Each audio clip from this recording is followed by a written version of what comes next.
regarding our president and regarding how things are being governed. Uh, Things appear to be very chaotic. Uh, and a lot of people are finding that to be very distressing. In fact, from what I heard, now there's a report, let me see if I can find that report, about uh, the our stress levels. Let me see. There was a report out that after the election, in which there it is.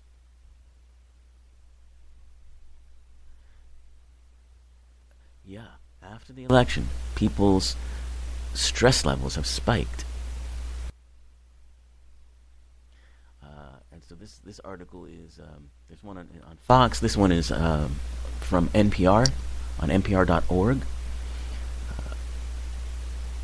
and it says Americans say they're feeling more stress, according to a survey released Wednesday by the American Psychological Association. Americans rated their stress higher in January compared to last August, increasing from 4.8 to 5.1 on a 10-point scale.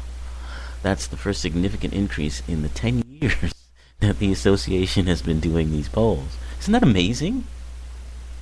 They've been doing these polls for 10 years. And this is the largest jump in stress that they've ever seen.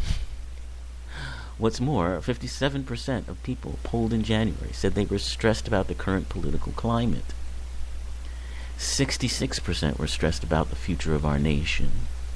And 49% were stressed about the outcome of the presidential election. When the organization asked about the election in its annual poll last August, 52% of Americans said the presidential election was a very or somewhat significant source of stress. That inspired the Stress in America team to put together a follow-up survey, which was administered online in January to 1,109 adults ages 18 or older. In the January survey, both Republicans and Democrats said they are stressed about the nation's future. At 59% of Republicans and 76% of Democrats. Boy, Democrats are really getting the stress, aren't they? Wow. People also said that worries about acts of terrorism, police violence towards minorities, and general personal safety are also increasing. The number of people stressed about personal safety increased from 29% to 34% from August to January, the highest percentage since the survey was first conducted in 2008. People in rural areas reported less stress. That's interesting, with just 33% saying they were very or somewhat stressed about the political changes. And 45% of suburbanites reported stress, as did 62% of city dwellers. Interesting. So environment probably plays a factor here too. City environments do tend to be more stressful overall, and the more fast-paced your world around you is, I imagine the more stress you're going to feel. So the article continues on. It says constant access to breaking news on social media, TV, and other sources is probably a large contributor to the elevated stress levels, says Lynn Bufka, a psychologist and the APA's associate executive director for practice research and policy. It's everywhere. Newspapers, social media, even elevators have screens now that push news at you, Bufka says, adding that it's hard to know when to disconnect from the news cycle. See, that's just what I'm telling you. As consumers, it can be really difficult to know when we have enough information about our world. And of course, these media, the various forms of them, they don't want you to feel like you have enough information about the world. They want you to constantly feel like you need more, because that's how they tune in. That's how they get you, in control, as it were. So uncertainty tends to up the stress level. Bufka says. Our president hasn't held public office before, she notes. We don't know what to expect. No matter if we agree or disagree with his policies, we don't have any way of predicting his style of putting those policies forward. So the very unpredictability of our new president is something that may be driving our stress levels up. And that's regardless of what your political affiliation might be. Now, I'm being a little bit lighthearted with this, but stress is really, really a powerful.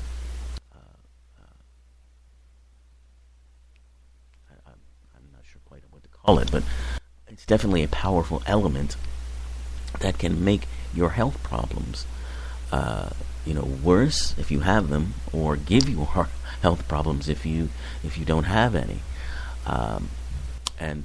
This is the article is talking about sustained stress and how it increases the risk of serious health problems over a long period of time, and this includes obesity, heart conditions, depression, and anxiety. So mental health, physical health, all are affected by stress. I think I mentioned whether it was last week or the week before. I got a strong lesson in this. Have over the past couple of months, which have been very stressful for me. And I found out that my stress was spiking my blood sugar levels, which ended up affecting my eyesight and causing me to have cataracts. Very unusual thing for a person of my age to have. So I had to actually have surgery to have the cataract removed because it had affected my eyesight so much that if I had not had that done, my eyesight would have continued to deteriorate. My stress level has also triggered things like my gout condition, which is a very painful form of arthritis in which even the slightest touch can cause a great deal of pain. So the stress levels spiked my uric acid levels, and uric acid is what causes gout to happen. So stress can be good and motivating, says Bufka, but when it's constant and intense, people push and push and push and push and are usually less productive, and they're bound to run into health issues in the long run. And sometimes you find yourself in a situation that you really don't have much choice.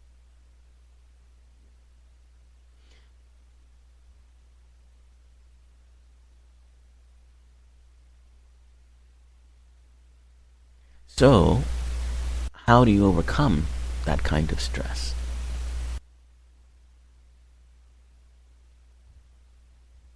Well, you let go of your worries. And a technique like I've just been explaining, of going within to those things that are causes of stress and sort of de-energizing them and seeing the truth of what they are. I think that's a very important technique. And I have to continue to remind myself to use it because my very health depends on it.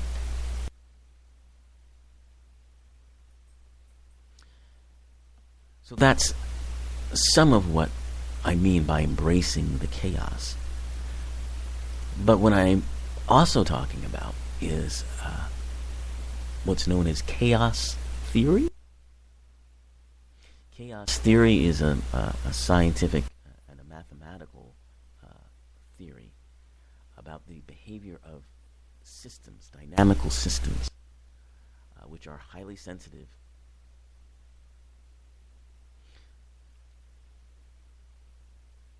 So chaos, as far as chaos theory is considered, is an interdisciplinary theory stating that within the apparent randomness of chaotic complex systems, there are underlying patterns, constant feedback loops, repetition, self-similarity, fractals, self-organization, and reliance on programming at the initial point, known as sensitive dependence on initial conditions.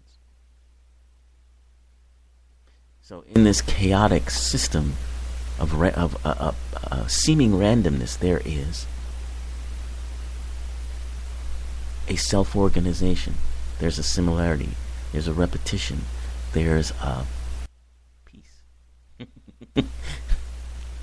It's also known as, probably more familiarly, as the butterfly effect, in which a small change in one particular system can result in large differences in another system.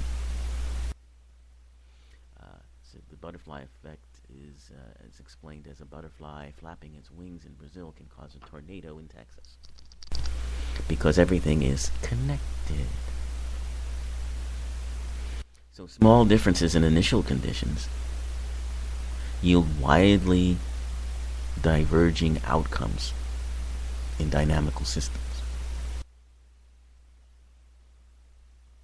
And this happens even though these systems are deterministic, meaning that their future behavior is determined by their initial conditions, with no random elements involved. In other words, the deterministic nature of these systems doesn't make them predictable.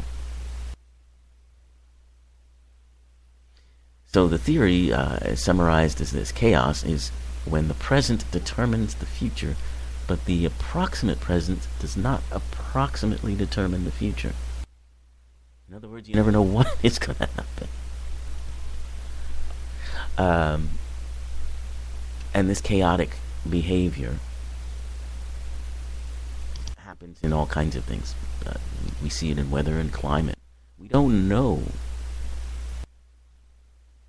what the effects of climate change are going to be. I mean, we have some idea of it, and we have scientists working on it who can tell you that there are going to be changes, but we just don't know. There will be probably,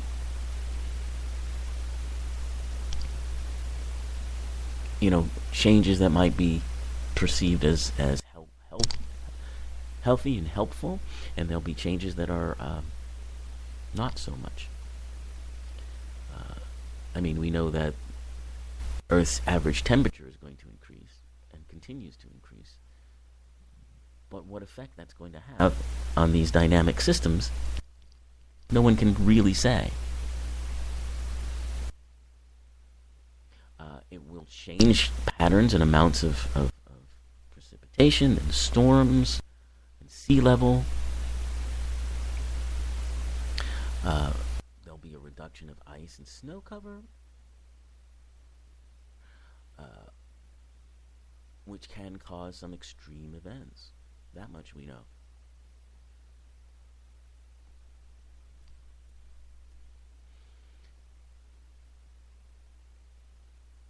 But basically, when you start to, when these changes happen, when that butterfly flaps its wings, you don't know what's going to happen elsewhere.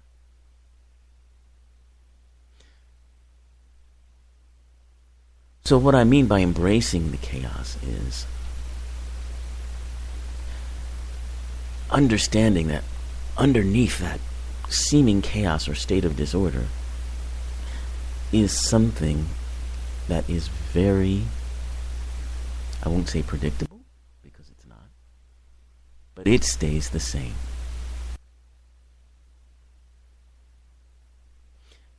And that's that sense of connectedness. That's that divine mind, if you will.